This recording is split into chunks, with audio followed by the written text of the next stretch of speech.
fast forward 3 years. Governor Bianco's being sworn in. I'm not making any suggestions, but we know the rumors. What does public safety in Bianco's California look like? What would be your ideal of like what should happen to bring public safety back to California? Yeah, I know we can do it. I know we have to do it. And I will tell you this. There is a horrible consequence for going too far in one direction. And I got to be honest with you, what happened in our political system, we have gone way too far towards socialism. And my fear is that we are going, because of that pendulum swing, that it's going to go way too far the other way. In 2026, if I was the governor, I would ensure that that pendulum did not go past what was healthy for a strong economy, for a strong California, for a strong public safety. Public safety has been in decline for 30 years. Whether you like the three strikes law or not, it worked. And people were actually, when you see a consequence from someone else, my gosh, that their third strike and they really did go away for 25 years, it stopped people. It's like, okay, two is enough. And when you say two, for the normal person, two is two. But in the criminal world, two is like 20.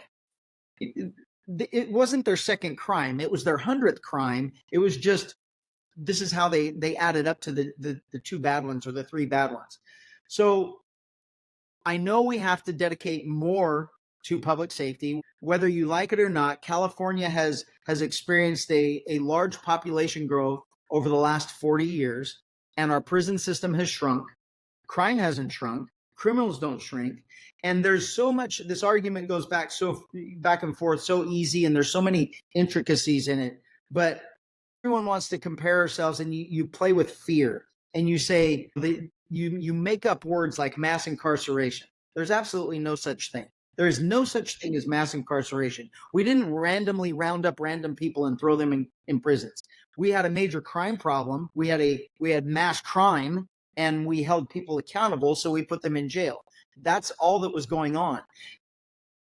People like to say that the United States of America, the greatest country in the world, in the history of the world, has the most people in prison. Okay, well, who cares? We're also the only free country, real truly free country in the entire world. And when you compare us where there's zero crime in the Middle East, there's no theft in the Middle East. There's tons of crime in California. Do you know why there's no theft in the Middle East? Because you get your hand cut off. There's a serious consequence for bad behavior in different countries. In the United States, when we take away the punishment, I certainly would never advocate for corporal punishment. But when you take away a jail term or a prison term or the loss of freedom as a consequence for your bad behavior, there's no incentive to not do bad behavior. And that's really what we've done. There has to be more prisons. We have to completely get rid of all of the bad things with Prop 47. All of our homeless issues that we have, stop calling them homeless. They're not homeless. They all had homes. They were kicked out of their homes because they're addicted to drugs, alcohol, and they were causing their families problems, and they kicked them out onto the streets. They have a drug-induced psychosis problem that we seriously need to address. If we would force them into alcohol and drug rehabs to where we could then, if they still have that chemical imbalance, then we could moderate that with the use of psychotropic medications and everything else, then we could truly fix these people. But as long as you just keep saying it's a homeless problem and just keep dumping money into these nonprofits that are really just extensions of political people and their friends that are siphoning money laundering tax money into a nonprofit and calling it. They're right there with you. I know, thank you. I'm telling you, in that situation where I'm being sworn in, it's not just public safety. I truly am a believer that we are the greatest country in the world for a reason.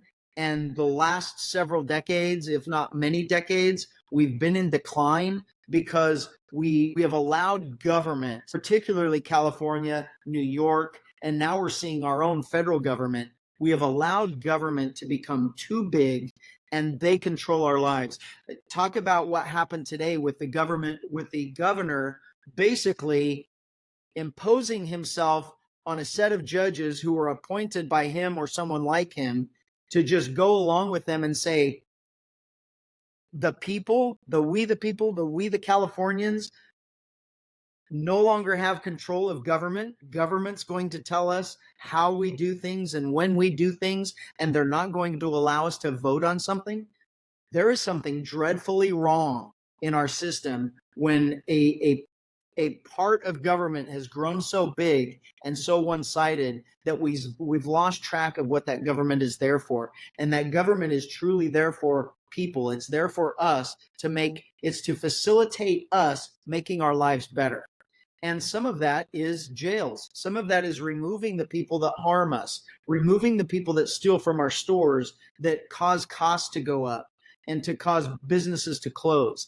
So there's our education system, if you look at every metric in California, every metric that would say this is the greatest place in the world, we're about last or dead last. And if you look at all the things that, if you want to be the best in the world, these are the things you wouldn't do, we're about number one or number two. And we've completely gone opposite of what we should be doing for our residents, for me and for you, on how we can better our lives and better our families' lives. And the rules, the restrictions, the regulations, and now just the complete government control, the weaponization of government, that is completely at the direction, at the guidance, suggestion of the governor. And we unfortunately haven't had a good one in a long time. We've had a lot of firsts. We haven't had a lot of leaders. And I believe what California is absolutely dying for and in dire need of is an honest person with character, integrity, that isn't going to lie to them, that is really truly there for them, and not a political agenda, not a personal, I want to be president agenda. It's someone that actually cares and has integrity, that when the person talks, they know they can be telling the truth. I mean, there is absolutely no way that anyone in this state can turn on the TV, see Governor Newsom, watch him talk. There is no one that believes anything that's coming out of his mouth. And it's very unfortunate that we've got to that spot. And I think people are dying for someone like them that they can just trust. Well, I want to get, we're coming up on an hour. Phil's frozen. Again, it always happens right when I open my mouth. Am I back yet? They don't. Am I here? Okay. It's always right when I talk. I'm sitting here enjoying Chad talking and stuff, like nothing happens. All right, real quick, we have a couple minutes left.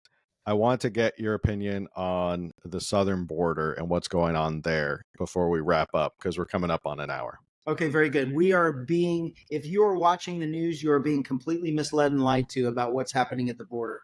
The border is 100% completely wide open. I have been to the border numerous times. The sheriff relationship with the chiefs of the Border Patrol and even the head of the Border Patrol, I have a great relationship with them, a great dialogue with them, and they tell me the truth. I witness the truth.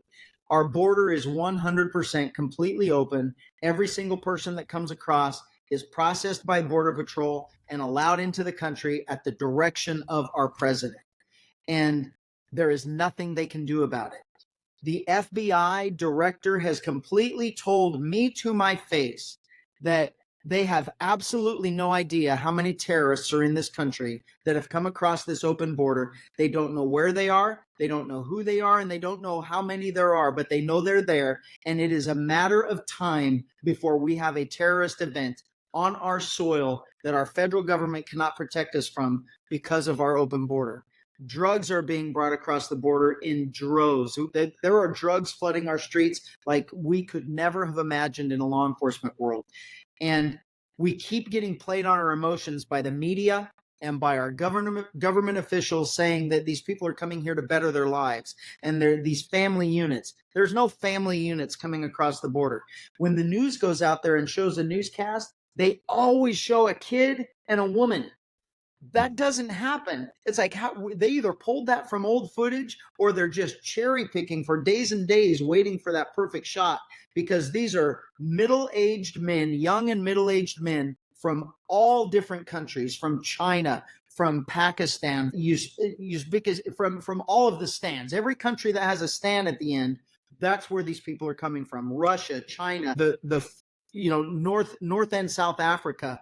Very rarely are people from Mexico or Southern America, other than Venezuela and those types of things coming across. It's people that are coming here to do us harm or coming to benefit from a free society. And we're seeing it with the rising crime, these homicides that have happened where these women were raped and murdered by illegal immigrants. Our border is our number one threat and concern right now. And everyone needs to absolutely realize that with a stroke of a pen, our president opened the border, and with a stroke of a pen, he could close it, and they choose not to. And you have to realize it's common sense now. If it doesn't make sense, it has to be on purpose. This is a purposeful opening of the border to allow all of these people in. And it seriously is our number one concern for crime, for drugs, for human trafficking, and for terrorism. And in the law enforcement world, we are very concerned about it. Hey, thanks for checking out the California Underground podcast. If you enjoyed that clip, make sure you subscribe, like, share, review, comment, all that stuff that helps with the algorithm, helps people find us more. And if you want to learn more, you can always listen to our full podcast at Apple, Spotify, Google, all those different places that you basically find podcasts. Or if you just want to keep watching clips, you can check out clips here, or you can subscribe to our channel right here, somewhere in here.